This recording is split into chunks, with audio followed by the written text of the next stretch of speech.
So I have a confession to make. When I was young, I was terrified to go on It's a Small World, and not for the reason you would expect. You would think it would have been because of the, terrifying animatronic dolls singing the most catchy, annoying song in the world, but in fact, it was the boats. When I was really little, I almost drowned in a kayaking incident. Now, I say I almost drowned. In reality, I almost drowned my bonus mother because I was climbing her like a ladder trying to escape the seaweed that was touching the bottom of my feet, but it was still terrifying.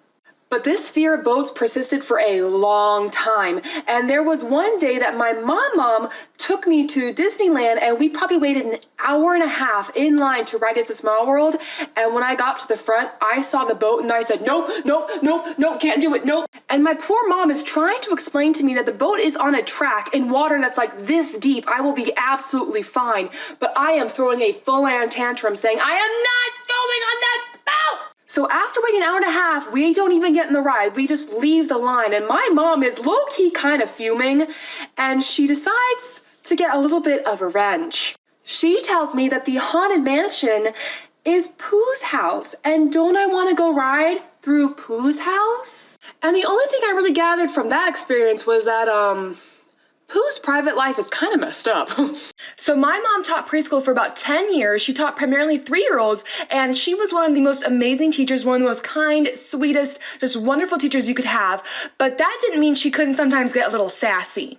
So my mom's class actually had a pet bunny that they kept in a hutch out in the schoolyard, and one day at the end of the day, all the kids were sitting around in circle time waiting for their parents to pick them up, and they had the bunny bouncing around in the middle of them. And this was in Orange County, California, and some of the moms really were like the Real Housewives of Orange County, like that kind.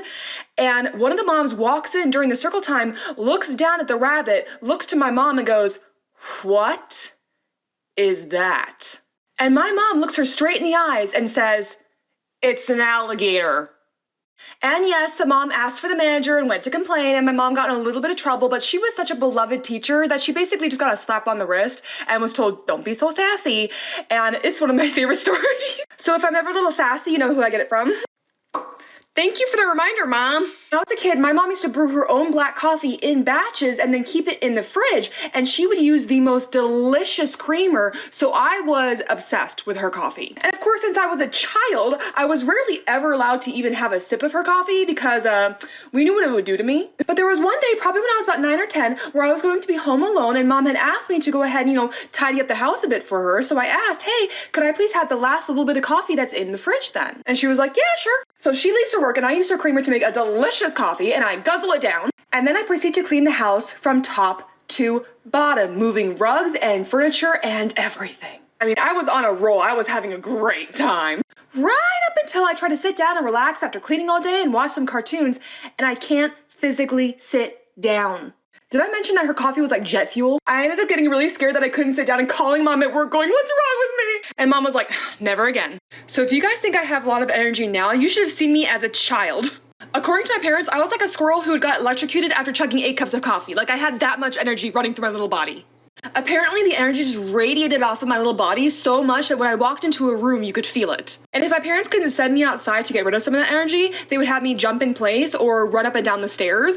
But that didn't always help when my Aunt Jana came over.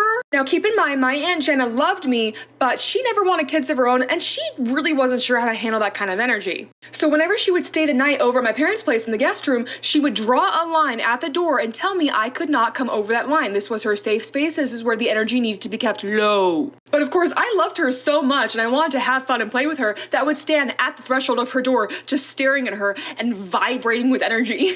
And she'd just be like, okay. And I used to retain some of that manic energy, but it tends to come in bursts and then I need to pass out for a few hours. So I think we're all pretty familiar with the Reddit thread AITA. And recently I got to contribute my own story. So recently, my parents and I were all out shopping together, and we saw this brand of alcohol that we all really like had released a limited edition flavor. So my parents bought a pack to try, and I tried it, and it was really good. So I decided a few days later to go pick up a pack for my home, and when I got to the grocery store, they were sold out. And I was pretty sad about it, but I figured whatever. And I went over to my parents' house to go hang out with them, and I look in their fridge, and lo and behold, they have another pack of that limited edition flavor. And I look to my bonus mom and I say, hey, I just went to the store and I couldn't find it anywhere. And she said, oh yeah, your dad bought the last pack. So when my dad came down the stairs, I turned on him and I went, you stole the last pack from me. And my dad just looks to me and says, Jessica, that pack's for you as a gift for your birthday. And of course I'm just like, oh, I look over to my bonus mom and I'm like, why didn't you say anything? Why did you let me go off on my dad like that for no reason? And she just said, I knew what would happen, and it was funny. So that day I was indeed the asshole. It is not a dumb question at all, don't worry. So I posted a few videos now talking about my bonus mom, and people have been asking, what is a bonus mom? I have my own reasons for calling my stepmom my bonus mom, and it's mainly due to the fact that there are so many negative connotations surrounding the word stepmom. I think like a lot of us, I grew up with Disney movies, and can you name one Disney movie where the stepmom isn't evil? I mean, we got the OG right here. No one can forget Lady Tremaine, especially because she's been reincarnated so many times in different Cinderella movies. My favorite of which is this reincarnation. And then of course we got this one from The Parent Trap, and even though she technically was never the stepmom, she was almost the stepmom. So because I grew up with those media representations of stepmoms, I never liked calling my own stepmom a stepmom. For a while I called her my extra mom, but then I didn't like that because it just seemed like she was expendable. So finally I settled for bonus mom, and she loves it, and so do I.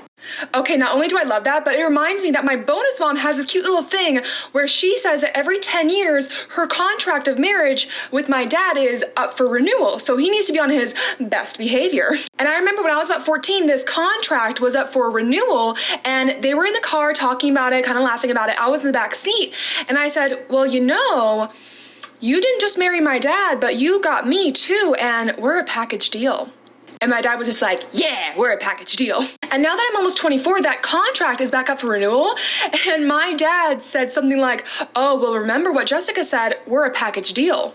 And I was like, actually, I'm an adult now, and she's gonna be my mom no matter what. So this is all on you, boo-boo. And he was just like, oh. And of course, my bonus mom was like, that's right, you better watch it, boy. Don't worry though, I'm pretty sure she's gonna renew that contract. So in my family, we have a tradition that you can pick whatever you want for your birthday dinner. And when my bonus mom was growing up, her brother used this privilege as a weapon. My bonus mom's most hated meal in the entire world was tuna casserole with a side of peas. And what just so happened to be her brother's favorite meal in the entire world. So every year he would ask for that dinner as his birthday dinner, and my bonus mom grew up in a house where you ate what was put on your plate for dinner. You didn't get to decide that you were gonna eat it or go have chicken nuggets, none of that. But that never stopped her from trying to be sneaky about it. She had so many tricks for getting away with not eating the peas. At first she would stuff them under the rim of her plate, but then she got caught doing that, and so she spat them into her milk, but then she was told to drink all her milk, so finally she just stuffed her cheeks with the peas and then spat them out in the toilet. Literally anything in a book to not have to eat the pea.